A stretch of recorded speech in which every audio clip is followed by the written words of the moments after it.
The three-day BRICS summit starts on Tuesday at the Sandton Convention Center in Johannesburg. Key agenda items include the expansion of the bloc, greater use of the 5 local currencies, and the possibility of a BRICS currency.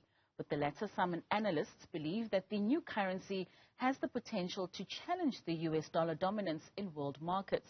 For more on this conversation, we're now joined by Brazilian economist Mr. Paulo Nogueira Batista Jr. Mr. Batista, thank you so much for your time and for joining us this evening. Now, you are the former executive director for the International Monetary Fund, and you served during the time of 2007 to 2015, and then you went on to become the vice president of the New Development Bank in Shanghai from 2015.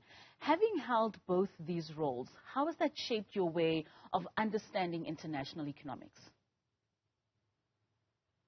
Well, the International Monetary Fund is one of the major financial institutions, and the New Development Bank established by the BRICS is a new feature, or supposed to be a new feature in the international landscape, because it's the first bank created by emerging market countries for emerging market countries and developing countries. That's a totally new institution in that respect. So I was in the old institution, the IMF, that was created right after the Second World War, and one of the newest financial institutions, multilateral financial institutions, very different things. So I have the experience of both extremes, an old established institution and an entirely new one.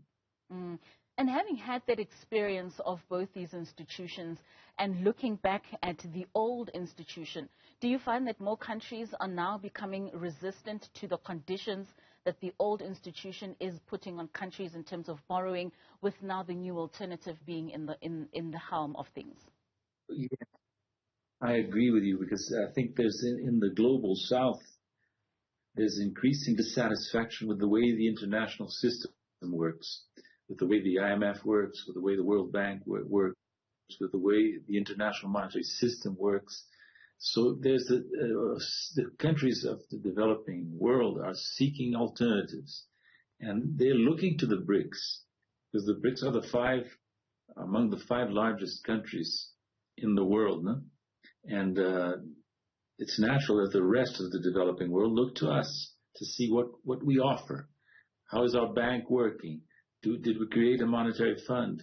What about the idea of a BRICS currency? This is all the matter. These are all topics that are on the agenda for the BRICS, and that will be discussed. I know, for example, that President Dilma Rousseff of the New Development Bank will be present in the summit. No? She will be interacting with the leaders about the challenges and her plans in the New Development Bank. And the issue of a possible BRICS currency is on the table as well. There may not yet be consensus to launch formally the discussion. We'll see. But the issue is being discussed among specialists in our countries, among government officials. So I hope that some step will be taken also in that area in the upcoming summit. And with the interest moving towards the NDB, would we one day see the IMF ceasing to exist? No, I don't believe that. The IMF will, well, in the foreseeable future, I think the IMF will continue. It's a strong institution, it has roles to play. It's the west and northwestern countries of the world are pretty engaged in the IMF. They use the IMF as a political instrument also, and I don't see that going away. What can happen is a diversification of the options, you see. The World Bank will still be there, the IMF will still be there, but the countries like the BRICS are offering alternatives. They created their own development bank. China has created the AIIB, the Asian Infrastructure Investment Bank, which is controlled mainly by China. So the developing countries are moving because they're dissatisfied with the way the governance of the world is working. It's unbalanced, it's unfair, it's often politically manipulated. So our countries are looking, we're not leaving the IMF, we're not leaving the World Bank.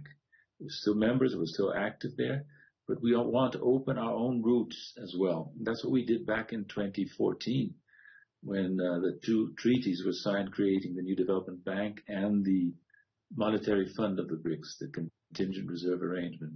Mm. And with that dissatisfaction, let's now talk de-dollarization. Will we ever see a time when the world won't be trading in the dollar? And when we speak of this new currency, like you're saying, will be discussed in the upcoming summit, what would that currency even look like? Well, I hope it will be discussed. I don't know the details of what's going on right now in the meetings, but I know that there's an effort to discuss the matter. And maybe the BRICS leaders will take a step. Ideally, they would say to their finance ministers, look, examine this issue and report back to us in the next summit that will be in Russia in 2024. Your question was about I don't think the dollar is going to disappear. The dollar will remain an important currency in the foreseeable future. But what will, I think, happen is a multi-polarization of the currency system as well, a diversification. So, for example, the renminbi has increased in importance, will continue to increase if the BRICS countries get together and put into circulation a solid alternative currency. This will be important as well. So the dollar will still be there, but it will no longer be the hegemonic currency that it has been since Second World War. Why? Because the dollar has a very important enemy, the United States of America. When the United States uses the dollar politically to target countries seen as hostile or hostile countries, it harms the credibility of the currency and of its own financial system. They did this repeatedly. The latest instance was Russia, where they froze about $300 billion of reserves, of international reserves for Russia. So you see, when countries look at this, if they do this, they can do anything, right? So confidence in the dollar has been eroded by the U.S. itself. So again, I don't see the dollar disappearing, but a slow movement towards a diversification of options in the monetary field will happen. And I hope that the BRICS, again, I think the Global South looks to the BRICS. They look to us and they expect us to, expectations have been created, right? President Putin has spoken about this publicly. President Lula has spoken about this publicly more than once. So there's a sentiment that the BRICS want to move in that direction, de-dollarization, perhaps creating their own monetary instrument. So let's see what happens in the summit in the next few days and whether this expectation will be fulfilled or disappointed.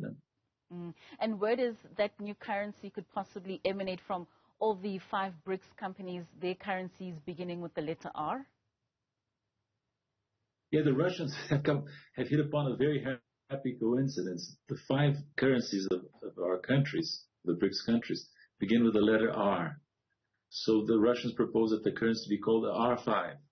Right. And it could start out as a basket of currencies with weights corresponding to the relative size of the economies. That's a simple first step. And from then we would have to study how to make this unit of account serve the purpose of reserve, store of value, of means of payment.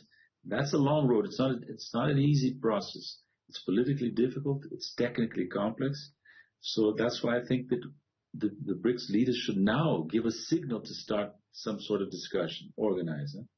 And then over the next 2 years, we could perhaps work on it and produce a concrete result, say by 2025. Most certainly. Lastly, Mr. Batista, with the summit taking place next week and the possibility of a BRICS plus community, what do you think the BRICS as an entity would then look like in the near future with the possibility of more countries coming into this bloc? I have mixed feelings about that. I understand that politically it's a very strong message that we're getting. The number of countries that want to get into our group is very large. So this is a signal of the prestige of the political power of the BRICS grouping in the current situation of the world. On the other hand, if this process of expansion is too quick, doesn't obey criteria, this may weaken the group. This if it grows too fast without adequate planning, we may dilute the coordination of the group. We may weaken the coordination. Let me tell you, I was in the BRICS process for years and years when I was in Washington and then in Shanghai. And with 5 countries, it's very difficult to move. If we increase suddenly, say, to 15, then coordination problems in the group will become very difficult. So I hope that if this expansion occurs, and apparently some expansion will be agreed, it should be a planned one, cautious, gradual, so that the BRICS process remains solid and can produce results. All right, Mr. Batista, thank you so much for your time. Certainly a very interesting time for us in terms of the BRICS Summit and the BRICS 5. Thank you for joining us this evening. That was Brazilian economist Mr. Paulo Nogueira Batista speaking to us here about the possibilities of a de-dollarization and the possibilities of a new currency being the R5.